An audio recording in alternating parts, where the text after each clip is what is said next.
Vou chamar o nosso Sidney Rezende do Rio de Janeiro para falar sobre essa pesquisa eleitoral, sobre o cenário aí do estado do Rio. Sidney, boa tarde, bem-vindo. O que dá para a gente avaliar sobre a terceira via aparecendo nessa pesquisa e o que isso pode significar para o cenário eleitoral como um todo? Sidney, bem-vindo. Você sabe, Roberto, uma pesquisa como essa, na altura do campeonato, não é nem para ninguém dizer assim, vou sair da disputa, nem para ninguém dizer assim, vou ganhar, porque é muito cedo, é uma arrancada. Mas você tocou num ponto aí muito interessante, porque se você perguntar assim de forma espontânea para o eleitor, e foi feito isso nessa pesquisa, né? Você já sabe quem vai votar e tal, e ainda não escolhi. Isso aí dá 68% dos indagados, quer dizer, é muita coisa. Então, tá um pouquinho cedo. Mas vamos analisar como sinalização, como arrancada, como início da disputa, como uma forma assim, até das articulações ganharem dimensão. Porque quando você diz terceira via, se tem um lugar no Brasil onde nesse momento eu acho que é interessante e ela pode acontecer, é nessa disputa momentaneamente aqui no Rio de Janeiro. Por uma razão, se você tem o governador Cláudio Castro aí na frente, Marcelo Freixo na segunda posição, pode ter uma pesquisa mais adiante que mude um pouquinho, mas ainda apertado. Mas você tem o terceiro colocado, que é Rodrigo Neves, o prefeito da cidade de Niterói, não é muito conhecido, mas ele está com 9, 10% das intenções, é uma terceira posição confortável para quem começa uma arrancada. E aí vai depender de você ter uma base eleitoral expressiva para pender para um lado ou para o outro. Eu coloco aí nesse balaio o Eduardo Paes, que é o prefeito da cidade do Rio de Janeiro. Eu te explico por quê, Roberta, bem rapidamente. Em Niterói, Rodrigo Neves, por exemplo, é bem votado. Foi prefeito lá em 2 ocasiões, ajudou a reeleger o atual prefeito e lá você tem um eleitorado de 384 mil, quase 385 mil eleitores. Você tem São Gonçalo, que é uma cidade ao lado, tem o dobro. Mas o Rio de Janeiro tem 4 milhões e 800. Se você somar esse balaio, dá metade do eleitorado do estado. Não estou dizendo que se o prefeito apoiar o A, B ou C, ele vai levar a cidade inteira. Não. Eu estou dizendo que já aconteceu no passado uma vez de Antony Garotinho, que foi governador também, ganhar o interior todo e perder na cidade para Marcelo Alencar. Então, quer dizer, quem consegue fechar a maior região, a maior área eleitoral, pode viabilizar. Ora, pode ser que esteja correndo aí uma terceira via de uma das poucas capitais relevantes do país. Porque aqui você pergunta, se o Bolsonaro apoiar, você vota no candidato? Uma leva boa diz que sim. Se o Lula apoiar, você vota nesse candidato que o Lula apoiar? Uma boa leva diz que sim. Mas é apertadinho, é pequenininho. Né? E se você tem aqui uma decisão mais local, tudo pode mudar. Desculpa me alongar, mas eu diria, olhe um pouquinho essa terceira via aí que não está fora do baralho nesse momento. Não, você nunca precisa pedir desculpas por aqui, Sidney. Aliás, nesse ponto que você tocou, obrigada pela sua primeira análise. Vou chamar nosso Gustavo Uribe em Brasília sobre esse ponto para a gente falar também. Tudo bem, Uribe? Bem-vindo. Boa tarde para você. Boa tarde, Roberta. Boa tarde a todo mundo. A disputa, pelo que a gente acompanhou, está entre Cláudio Castro e Marcelo Freixo, bem acirrada, né, com empate técnico entre os dois nomes. Como é que o apadrinhamento político pode influenciar no resultado, né? Justamente o que o Sidney estava falando, sendo que o atual governador Cláudio Castro tem apoio do presidente Bolsonaro e Marcelo Freixo é apoiado pelo ex-presidente Lula. Sidney Rezende, ele ressaltou muito bem, Roberta, 68% do eleitorado do Rio de Janeiro disse que ainda não sabem quem votar. Então é um pouco cedo ainda. Mas é interessante perceber que o Rio de Janeiro tem uma peculiaridade em relação aos problemas do país. Nas pesquisas de São Paulo e Minas Gerais, da Genial Quest, a gente viu que a economia e a inflação é o principal fator de preocupação.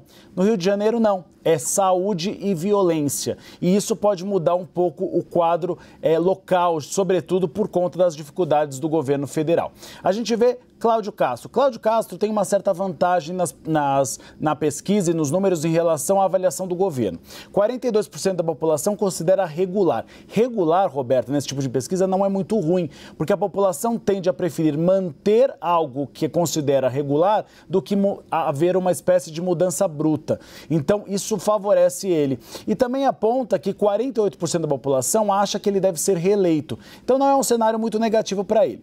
Já temos Marcelo Freixo. Marcelo Freixo teria o apoio do ex-presidente Lula e isso faz um efeito muito grande. A pesquisa mostra que linkar Marcelo Freixo ao ex-presidente Lula, ele sobe para 41%. Ele até passa Cláudio Castro.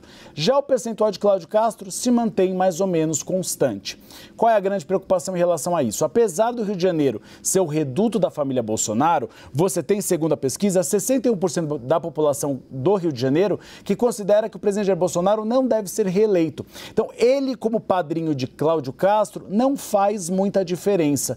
mas Lula faz na candidatura de Freixo. E isso é uma avaliação que tem sido feita dentro do campo da esquerda. Porque hoje você tem uma disputa dentro do campo da esquerda de quem será o candidato ao governo e ao Senado. O PSB tem dois nomes. Tem, então, Marcelo Freixo para o governo e Alessandro Molon para o Senado. A questão é que o PT já foi claro, só apoiará um dos candidatos. O PSB tem que escolher um deles.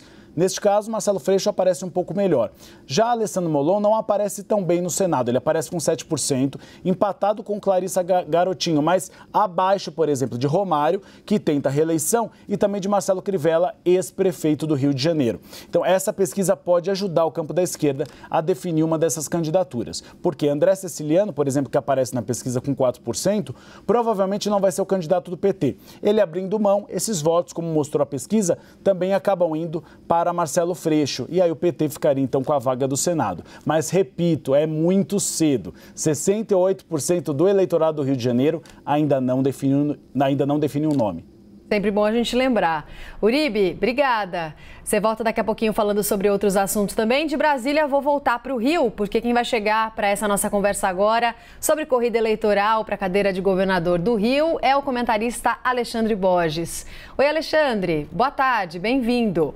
Boa tarde, Roberto. Falando aí sobre essa pesquisa, temos Freixo em segundo lugar, mas tecnicamente ali empatado com o atual governador Cláudio Castro, que tem a máquina na mão, né? Mas tem esse empate por conta da margem de erro da pesquisa. Como é que você avalia a estratégia de Freixo para vencer essa disputa? Roberta, é um momento, eu vou concordar com meus amigos Sidney Rezende e Gustavo Uribe, que é um momento ainda muito cedo, realmente é uma arrancada. Nessa altura da campanha, na eleição de 2018, o Wilson Witzel, que acabou sendo eleito, estava ali com 1%, 2%, ninguém conhecia e ninguém diria que ele seria o vitorioso em outubro. Claro que a eleição de 2018 foi a eleição das zebras, foi a eleição de resultados absolutamente aleatórios. E eu acho, sinceramente, que o que aconteceu em 2018 não vai se repetir mais, até porque em 2020 a gente viu o eleitor voltando mais ou menos a candidatos tradicionais. O que aconteceu ali em 2018 foi muito específico. De qualquer jeito, Cláudio Castro é governador do Rio de Janeiro porque ele era o vice de Wilson Witzel e Witzel foi empichado, perdeu o cargo e Cláudio Castro assumiu. O que está acontecendo em relação a Marcelo Freixo é uma história interessante, por quê? Porque ele é o candidato que é o ídolo, é o querido da classe artística aqui no Rio de Janeiro. E aqui a classe artística é muito vocal, apoia candidato abertamente, faz campanha. Então, os artistas aqui da cidade são muito participantes na política e eles adoram o Freixo, a ponto de que o Marcelo Freixo, só para refrescar a memória de vocês, ele foi inclusive um personagem principal do filme Tropa de Elite 2. Foi criado um personagem só para representar Marcelo Freixo. Se não me engano, chamava Diogo Fraga. Enfim, espero a minha memória não estar me pegando, mas até um personagem num dos filmes mais populares da história do Brasil foi feita para ele. Então, Marcelo Freixo sempre foi muito bem votado como deputado. Ele teve 3 mandatos seguidos como deputado estadual e agora ele é deputado federal pelo Rio de Janeiro. Foi o segundo mais votado, 340 mil votos. Ele só teve menos voto que o Hélio Lopes, o conhecido como Hélio Negão, Hélio Bolsonaro, o amigo do Bolsonaro, teve 360, se não me engano. Então, ele sempre foi muito bem votado para o Legislativo como deputado. Mas ele várias vezes tentou cargos no Executivo e nunca deu certo. Então ele tentou em 2012 ser prefeito, perdeu no primeiro turno para Eduardo Paes. Em 2016 ele tentou de novo ser prefeito, perdeu no segundo turno para Marcelo Crivella e agora ele tenta ser governador e de novo sai em segundo atrás do candidato, vamos dizer, mais à direita, bolsonarista, que é Cláudio Castro. O que vai acontecer? Tem muita coisa ainda para acontecer, mas Marcelo Freixo tem uma rejeição na pesquisa muito mais alta que Cláudio Castro. O que pode fazer a diferença para ele, também segundo a pesquisa, é o apoio de Luiz Inácio Lula da Silva. Se Lula der o apoio explícito e aberto a ele, ele pode dar um salto e aí até ultrapassar Cláudio Castro. Mas, de novo, muito cedo ainda, muita coisa para acontecer. E o Freixo foi Diogo Fraga mesmo no Tropa de Elite 2. É isso mesmo, sua cabeça não falhou, não. Obrigado. É isso aí. Obrigada, Alexandre. Boa terça para você. Até mais. Eu também.